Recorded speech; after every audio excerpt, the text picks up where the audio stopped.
देखा है नजदीक से, मैं उनकी बात कहता हूं मंच का आशीर्वाद लेते हुए आप सब तक ये बात पहुंचाता हूं। रचना का शीर्षक है बूंदाबांदी।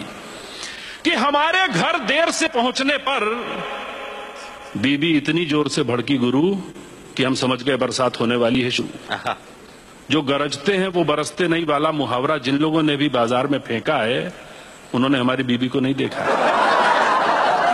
जो गरजते हैं वो बरसते नहीं वाला मुहावरा जिन लोगों ने भी बाजार में फेंका है उन्होंने हमारी बीबी को नहीं देखा है। बदलते हर मौसम का अंदाज उसके चेहरे से लग जाता है और आने वाले तूफान का पता तो उसकी आंखों से ही चल जाता है। उस दिन भी आंखों से ऐसे ही संकेत उभर कर सामने आ रहे थे और हम बचने के लिए बहानों की छतरी लगा रहे थे, पर हवा के थपेड़े छतरी को तार तार कर रहे थे, हम पे चौतरफा वार कर रहे थे। बिजली अचानक जोर से कड़की। कौन थी वो लड़की? बिजली अचानक जोर से कड़की। कौन थी वो लड़की? हमने कहा लड़की कौन सी लड़की? बताया तो काम ज्यादा है, आजकल ऑफिस में ऑडिट आया है।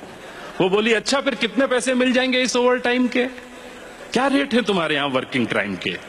उस पैसे से हमें एक आध नई साड़ी दिलाओ या फिर कोई और बहाना बनाओ। मैंने कहा ये सच है, बहाना नहीं। वो बोली जाने दो, क्या इतने सालों में हमने तुम्हें जाना नहीं?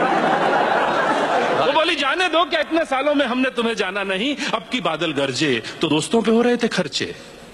महफिल जमाई होगी, पूरे महीने की तनख्वाह एक दिन में उड़ाई होगी। महफिल जमाई होगी, पूरे महीने की तनख्वाह एक दिन में उड़ाई होगी। मैंने कहा तनख्वाह खत्म हुए तो हफ्ता बीत गया, पैसों का कटोरा तो कब का रीत गया।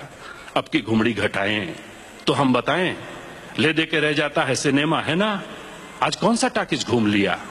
बच्चों की किस फरमाइश का खून किया? आज कौन सा टाकिज घूम लिया?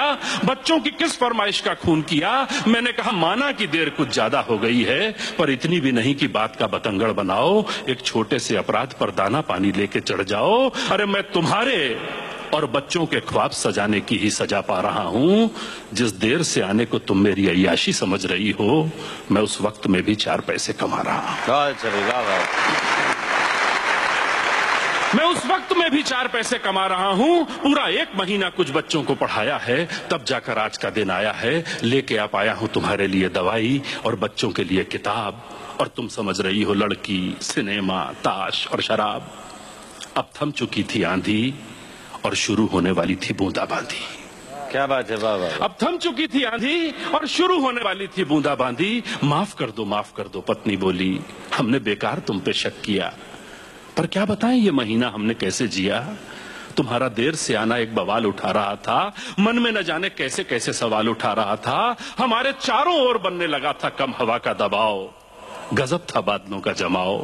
पत्नी बोली इस कठिन दौर में पति भी दूर हो जाए और मन में एक विचार भी ना आए, अभी हम इतने एडवांस्ड नहीं हुए हैं। वाह वाह वाह। इस कठिन दौर में पति भी दूर हो जाए और मन में एक विचार भी ना आए, अभी हम इतने एडवांस्ड नहीं हुए हैं। भौतिकता ने भावना के पंख अभी इतने नहीं छुए हैं। अरे हम जी लेंगे थोड़े अभावों में, पर थोड़ी सी जान बची रहने दो प्यार के भावों में। ये कहकर वो गले से लग गई और गले लगते हुए उसकी एक आंख दवाई और एक आंख किताब पर थी। मेरी कमीज और उसका आंचल दोनों भीग रहे थे। बारिश पूरे शबाब पर थी, बारिश पूरे शबाब। बहुत अच्छा।